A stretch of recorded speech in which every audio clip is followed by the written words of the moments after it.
मेरा approval I was lucky कि मेरे को 6 मिनट्स में ही अप्रूवल आ गया था। सही है फिर तो। हाँ, मुझे पता है काफ़ी चीपर है दूसरे रूट से। हाँ। टोटल कॉस्ट बता दो। एंड यार ये वाली जो रूट तुमने बुक किया था, हाँ। तुमने एजेंट के थ्रू बुक किया था या खुद बुक किया था? नहीं, मैंने खुद किया था पूरा।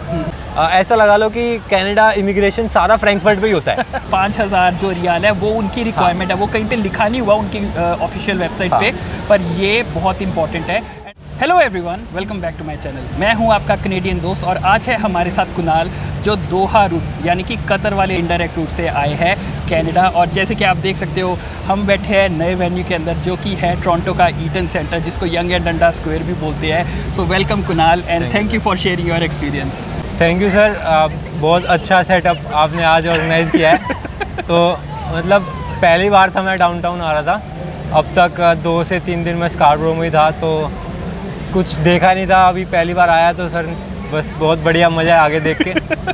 और वीडियो भी ऐसी जगह शूट हो, मौसम भी अच्छा है। सो बहुत ज़्यादा स्ट्रेस होता है यार कनाडा आने का। एंड जैसे यहाँ पे आके ऐसे व्यूज़ दिखते हैं तो ऑब्वियसली आप इमेजिन कर सकते हो कि क्यों लोग कनाडा पहुँचना चाहते हैं। सो कुणाल हमारे साथ पहुँच चुका हुआ है, कतर रूट से आया था। एंड काफ़ी लोगों को भाई क्वेश्चंस थे कि कतर रूट के ऊपर वीडियो बनाओ। सो आज की वीडियो पूरे कतर रूट के ऊपर होने वाली है। पहले क्वेश्चन के ऊपर चलते हैं कि तुम्हारा एग्जैक्ट इंडायरेक्ट रूट क्या था, सारे हॉप्स लेओवर्स सब कुछ बताओ। हाँ, तो पहले रूट था मेरा दिल्ली से दोहा। दोहा में 2 दिन का स्टे, फिर उसके बाद दोहा से टोरंटो वाया फ्रैंकफर्ट। फ्रैंकफर्ट में 2 ऑप्शंस थे मेरे पास, या तो मैं 3.5 आवर्स का स्टे ले सकता था या फिर 6.5 आवर्स का। तो मैंने 6.5 आवर्स का लिया क्योंकि जिस डेट को मेरे को चाहिए था उस डेट को 3.5 आवर्स का अवेलेबल नहीं था। एयर कनाडा के वेबसाइट पे टिकट्स अवेलेबल नहीं थी, तो मैंने 6.5 आवर्स का स्टे लिया। तो फ्रैंकफर्ट में लेओवर था और उसके बाद डायरेक्ट टोरंटो। Okay, perfect. तो यार ये वाली जो रूट तुमने बुक किया था, तुमने एजेंट के थ्रू बुक किया था या खुद बुक किया था? नहीं, मैंने खुद किया था पूरा। मैं काफ़ी दिन से 2-3 दिन से देख ही रहा था कि कौन कौन से रूट्स अवेलेबल होंगे हमारे पास, क्या क्या ऑप्शंस हैं। क्योंकि बहुत टाइम से पहले एयर कनाडा की टिकट करा रखी थी, फिर मैंने एमिरेट्स कराई वाया दुबई, वो भी शिफ्ट होती चली आ गई। फिर अब मैं ढूंढ रहा था कि कोई और ऑप्शन मिले मेरे को, और कहीं से आने का ऑप्शन मिले। तो अब फिर मेरे को देखा कि कतर ओपन हो गया है। आई थिंक 6 जुलाई से ओपन हुआ था। तो मैंने अब फिर कतर की वेबसाइट्स पे, उनकी गवर्नमेंट वेबसाइट्स पे रूल्स वगैरह फाइंड आउट किए, तो मैंने देखा कि काफ़ी स्मूथ है प्रोसेस। फिर मैंने ये डायरेक्ट रूट प्लान किया। परफेक्ट। तो तुमको वैसे पता नहीं था इस रूट के बारे में? तुमने खुद ही रिसर्च किया? मुझे खुद कुछ भी नहीं पता था पहले से कि ऐसा कोई रूट है भी। बस ढूंढते ढूंढते पता चला कि ऐसा कोई रूट भी निकल रहा है कि दोहा भी जा सकते हैं, फिर वहाँ रुक के आगे जा सकते हैं। मैंने कतर एयरवेज़ में भी कॉल करके उनसे पता किया, क्योंकि उनकी नेशनल एयरलाइंस है, तो उन्हें रूल्स रेगुलेशंस का पता था काफ़ी हद तक। ओके। सो यार देखो, मैंने बहुत सारे इसके ऊपर रूट्स के ऊपर वीडियोस बनाई थी, तो तुमने दोहा वाले क्यों रूट चूज़ किया जो मैंने अभी तक बनाया नहीं था? अब चूज़ करने का कोई ऐसा स्पेसिफिक रीज़न था नहीं। मैक्सिको वाला था, मैंने टिकट्स चेक की, बहुत महंगा पड़ रहा था। मालदीव से मेरे को ये हो रहा था कि बच्चे बहुत ज़्यादा डिपोर्ट हो रहे थे, तो मैं रिस्क नहीं लेना चाहता था। सर्बिया का 7 डेज़ हो गया था क्वारंटीन, तो बहुत ज़्यादा खर्चा आ रहा था 7 दिन रुकने का। तो मैंने एक फ्रैंकफर्ट भी पता किया था, बट फ्रैंकफर्ट में बोल रहे थे कि ये टेस्ट बहुत महंगा है और कुछ श्योर नहीं था वहाँ का भी। तो मैंने कहा फिर थोड़ा सा रिसर्च किया, पता किया, वेबसाइट्स सर्च की, तो बेस्ट रूट मेरे को यही लगा कि दोहा से ही चलते हैं फिर। राइट, बहुत सही है। तो यार अब ये भी बता दो कि टोटल कॉस्ट कितना था, क्योंकि मुझे पता है काफ़ी चीपर है दूसरे रूट से। हाँ, टोटल कॉस्ट बता दो एंड कितना स्टे था वहाँ पे, ये भी बता। अब मैं पूरा सेग्रीगेट करके बता देता हूँ कितना कितना खर्चा आया।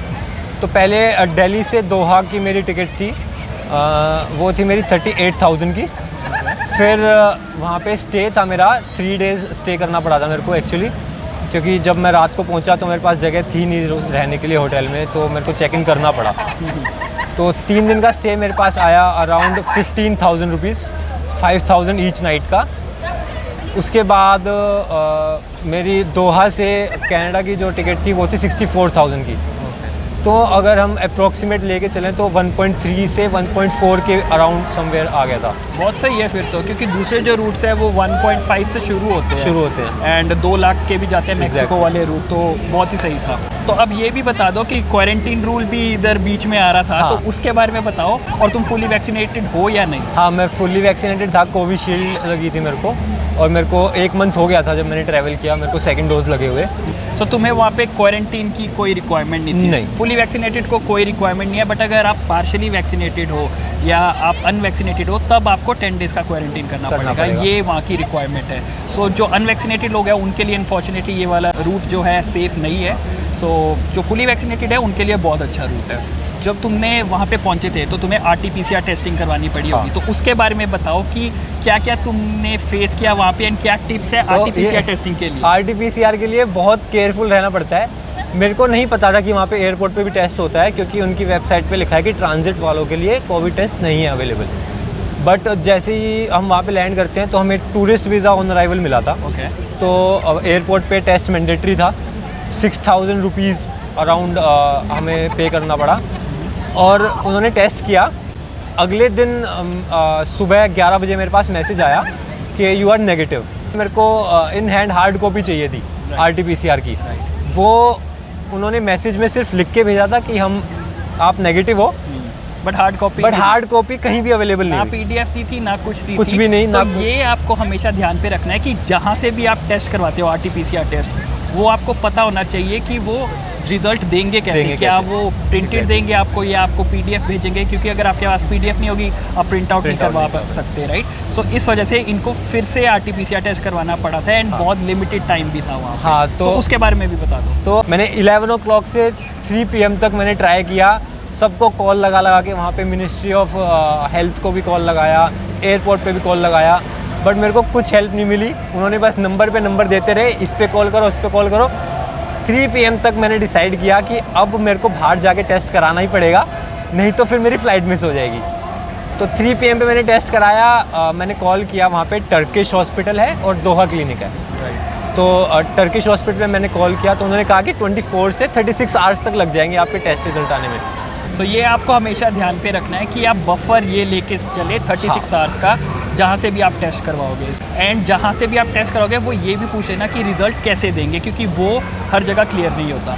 ओके। ये फंड्स का भी बहुत फंड्स का 5000 चल रहा है, 5000 रियाद बोलते हैं। तो आप कोई भी करेंसी में इक्विवेलेंट टू 5000 रियाद लेके चल सकते हो। और मेरे पास $400 थे और फॉरेक्स कार्ड था।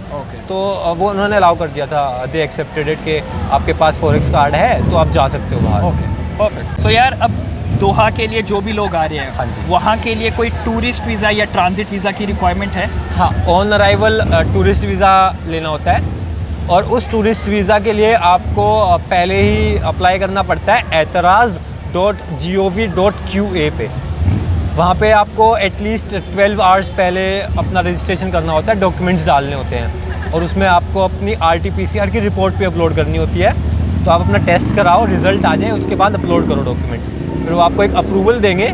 मेरा अप्रूवल, आई वॉज लकी कि मेरे को 6 मिनट्स में ही अप्रूवल आ गया था। सही है फिर तो। हाँ, और बाकी देश से कि 7 to 8 आवर्स लगते हैं आने में। ओके, सो ये भी ध्यान में रखना है कि आप उसको अप्लाई कर दो कि बाद में जाके आपको कोई प्रॉब्लम ना आए। Okay, perfect. सो इस रूट के अंदर तुम्हारे साथ और भी लोग आ रहे होंगे, तो किसी को ऐसा कोई प्रॉब्लम आई या किसी को बोला कि भाई आप अलाउड नहीं हो आने के लिए? हाँ, जो मेरे फ्लाइट में ही एक लड़का था, he was sent back airport से ही। क्यों? क्योंकि उसके पास इनफ फंड्स नहीं थे शो करने के लिए, ना ही उसके पास कोई इंटरनेशनल डेबिट कार्ड था, ना ही कोई फॉरेक्स कार्ड था। सो ये हमेशा ध्यान में रखो, तो पैसा लेके चलो। पैसा लेके चलो। एंड 5000 जो रियाल है वो उनकी रिक्वायरमेंट है, वो कहीं पे लिखा नहीं हुआ उनकी ऑफिशियल वेबसाइट पे, पर ये बहुत इंपॉर्टेंट है। एंड अगर इन केस भाई आप लेके नहीं जाते हो पैसे, तो साथ में इंडियन भाई होते हैं, उनसे कोई ना कोई उधार मांग जुगाड़ कर लो कि बाद में ये ना बोलो कि मैं से कुछ नहीं हो पाएगा, क्योंकि बाद में उनके पास और कोई ऑप्शन नहीं होगा कि आपको वापस डिपोर्ट कर देते हैं फिर वो लोग वहाँ से। सो यार अब तुम कनाडा पहुँच चुके हो ये वाले रूट से, तो क्या तुम रेकमेंड करते हो लोगों को ये वाले रूट लेने से? अगर एक भी डॉक्यूमेंट कम रहा तो वापस भेज देते हैं। अच्छा। फ्रैंकफर्ट पे काफ़ी स्ट्रिक्ट चेकिंग होती है। ऐसा लगा लो कि कनाडा इमिग्रेशन सारा फ्रैंकफर्ट पे ही होता है। एंड ये दोहा रूट के ऊपर नहीं है, दोहा में इनका बहुत ही सही सिस्टम चल रहा था। दोहा का सब कुछ फ्रैंकफर्ट पे आके सारा कुछ ये चेक हुआ है एंड सारे जो इनडायरेक्ट रूट्स है वो फ्रैंकफर्ट के थ्रू होके जा रहे हैं। सो आई गेस फ्रैंकफर्ट वालों के साथ कनाडा वालों की कोई सेटिंग है जहाँ पे वो सारे चेक्स करते हैं, क्योंकि मालदीव्स वाला हो गया, सर्बिया वाला हो गया, सारे फ्रैंकफर्ट पे ऊपर आते हैं एंड वहाँ पे सारी चेकिंग होती है डॉक्यूमेंट्स की। फ्रैंकफर्ट पे एयरपोर्ट पे they ask for all the documents you have from your college. जितने भी डॉक्यूमेंट्स हो पाए आपके कॉलेज के, सबके सब इकट्ठे कर लेना। जो आपको लगे कि इसकी तो क्या ज़रूरत है वो भी रख लेना। हाँ। क्योंकि पेपर का वेट वो नहीं करेगा। हाँ। अपना लेके चलो, एक्स्ट्रा ही कागज लेके चलो अपने क्योंकि साथ। कुणाल के साथ भी यही हुआ था कि एयरपोर्ट वाले मानने को रेडी नहीं थे कि इनका जो हाँ। वीज़ा है वो भी वैलिड है। उन्होंने पासपोर्ट पे जो मेरा स्टैंप है उसको इनवैलिड बोल दिया था कि ये इनवैलिड है। फिर उन्होंने कॉलेज में कांटेक्ट किया, मेरे सारे डॉक्यूमेंट्स बताए, मेरा आईडी बताई कॉलेज वालों को। तब कॉलेज वालों ने बोला कि हमारा स्टूडेंट है और वैलिड है इसका वीज़ा, इसको आने दो। तो काफ़ी प्रॉब्लम हो रही थी लोगों के साथ, सिर्फ मेरे साथ नहीं, 1-2 लोगों के साथ और भी हुई थी। अच्छा। तो अपने डॉक्यूमेंट्स बिल्कुल सारे लेके चलना, कुछ भी एक भी डॉक्यूमेंट पीछे मत छोड़ना, नहीं तो फ्रैंकफर्ट पे ज़्यादा प्रॉब्लम कर देंगे, दोहा पे कुछ करे ना करें। सो यार तुम कनाडा का इमिग्रेशन एक्सपीरियंस भी बता दो कि क्या हुआ था, क्या क्या उन्होंने डॉक्यूमेंट्स मांगे, एंड इमिग्रेशन के अंदर जो क्वारंटीन एग्जाम्पशन था उसके बारे में भी बता। हाँ, तो जब मैं यहाँ पे लैंड किया मैंने टोरंटो एयरपोर्ट पे, तो यहाँ पे इन्होंने अब ATM की तरह मशीन्स लगा दी हैं। तो you have to scan your passport and you get a slip. वो स्लिप आपको बॉर्डर ऑफिसर को दिखानी होती है, उसके बाद इमिग्रेशन होता है। ओके। तो बॉर्डर ऑफिसर आपको डिसाइड करेगा कि you will go for quarantine और नॉट। अगर आप क्वारंटीन होते हो आप, तो आपको एक पासपोर्ट के ऊपर ग्रीन स्टिकर लगा देते हैं। That means you don't need any quarantine, you can go through. और अगर आपको क्वारंटीन करना होता है तो ऑरेंज कलर का स्टिकर लगाते हैं, that means you have to do the quarantine. उसके बाद आप कहीं भी आगे जाओगे तो आपको क्वारंटीन के रिक्वायरमेंट्स, आगे डॉक्यूमेंट्स मांगेंगे। ओके। और सिक्योरिटी ऑफिसर ने कुछ खास नहीं पूछा, उन्होंने जस्ट पूछा क्यों आए हो, क्या रीज़न है। हाँ। डॉक्यूमेंट्स 1-2 चेक किए मेरे, वैक्सीनेशन सर्टिफिकेट चेक किया, RT-PCR रिपोर्ट चेक की। बॉर्डर सिक्योरिटी ऑफिसर ने मेरे को जाने दिया और आराम से स्टडी परमिट मिल गया था, कोई इशू हाँ, नहीं है। इमिग्रेशन वाले ने, ऑफिसर ने मेरे से बस ये पूछा कि कौन से कॉलेज में हो और क्या कोर्स कर रहे हो। कॉलेज के डॉक्यूमेंट्स, LOA वगैरह मांगे, बेसिक डॉक्यूमेंट्स थे। उन्होंने मेरे को स्टडी परमिट दे दिया इजीली। Awesome awesome awesome. तो यार तुमको जैसे तुम्हें आए हुए 2-3 दिन हो गए हुए, तो अराइव कैन के ऊपर तुम्हें अभी भी नोटिफिकेशंस आ रही होगी? नहीं, 2 दिन तक मेरे को कुछ नोटिफिकेशन कुछ नहीं आया। अच्छा। क्योंकि मैं एग्जाम था तो वो श्योर था, उनको किसी के ऊपर ऐसा डाउट होता है उनको कि ये शायद इसको क्वारंटीन का हो सकता है, तो उसको नोटिफिकेशंस आती थी। एक फ्रेंड है मेरा, उसको नोटिफिकेशंस आ रही थी रेगुलरली कि आप क्वारंटीन का अपना अपडेट करो, आप कहाँ पे हो, या बताओ आप कहाँ पे हो, एड्रेस अपडेट करो। तो क्यों उसने फिर यहाँ पे मिनिस्ट्री को कॉल किया था। अराइव कैन को भी कॉल कर सकते हैं, अराइव कैन को क्योंकि भी कॉल अराइव कर कैन सकते की हैं। वेबसाइट के ऊपर लिखा होता है कि अगर आप क्वारंटीन एग्जाम्प्ट हो एंड अगर आपको अराइव कैन फिर से नोटिफिकेशन भेज रहा है, चाहे वो ईमेल के ऊपर हो जाए, चाहे वो अराइव कैन के ऊपर हो जाए, तो आप उसको स्किप कर सकते हो, आपको करने की ज़रूरत नहीं होती है। तो आप कांटेक्ट भी कर सकते हो क्लियरिटी लेने के लिए कि हम सब ठीक है ना।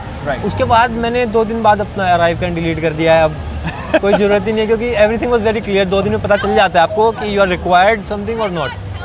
बाकी ये है कि जब लैंड करते हैं तो अब जब मैं आया था तो मेरा कोविड टेस्ट नहीं हुआ था ऑन अराइवल। मेरे को किट दे दी थी। अच्छा। कि 24 घंटे में अपना 24 आवर्स के अंदर जाके अपना खुद टेस्ट करना है आपको। और वीडियो कॉल पे टेस्ट होता है। डॉक्टर आते हैं वीडियो कॉल पे, अपॉइंटमेंट लेनी पड़ती है आपको, और वो आपको इंस्ट्रक्ट करते हैं कि आप स्वैप डालिए, आप इसको तोड़ के डाल दीजिए। फिर मैंने अपना वो कोरियर का पैक उन्होंने साथ में दिया था सील करके, keep it outside your home. तो वो आके पिकअप कर ले जाते हैं। तो मेरे को पता भी नहीं लगा वो कब पिकअप करके ले गए।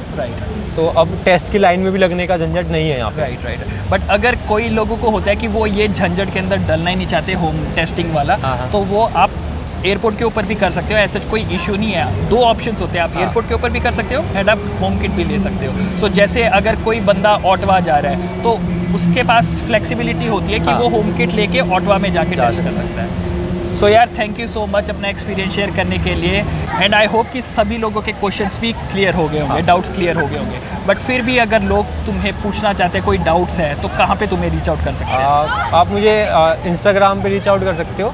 सो यार थैंक यू सो मच अपना एक्सपीरियंस शेयर करने के लिए, एंड आई होप आपको कनाडा के दर्शन जो है हमने थोड़ा सा डिफरेंट शो करने की कोशिश की है, आपको भी अच्छे लगे होंगे, एंड आई होप तुम्हें भी अच्छा लगा होगा। बहुत अच्छा, मतलब आते हो तो डाउनटाउन आने को मिल जाए और सर के साथ इंटरव्यू हो जाए तो मतलब इतना अच्छा मौसम है सब, इट्स वेरी गुड, बहुत मज़ा आया। यार मौसम की बात कर रहे हो तो ये भी बता दो, तुम दिल्ली से आए हो। हाँ। कितना डिफरेंस लग रहा है तुम्हें यहाँ पे? अब यहाँ पे सर तो कह रहे थे कि बहुत गर्मी है, बहुत गर्मी है, लेकिन मेरे को ऐसा लगता है कि ठंड लग रही है थोड़ा थोड़ा, मैं फुल स्लीव्स के कुछ पहन सकता हूँ तो इट विल बी ओके। सो यार सबके रेफरेंस के लिए भाई हमारा आया है दिल्ली से, वहाँ पे अराउंड 40 डिग्री के अराउंड होगा हाँ, 43, टेम्परेचर, 44। यहाँ पे अभी 20-25 के अराउंड है, अभी 25 के अराउंड है। तो हमारे लिए तो हमको यहाँ पे आदत हो गई है रहते हुए, तो हमारे लिए ये भी गर्मी है, इनके लिए ये जन्नत है।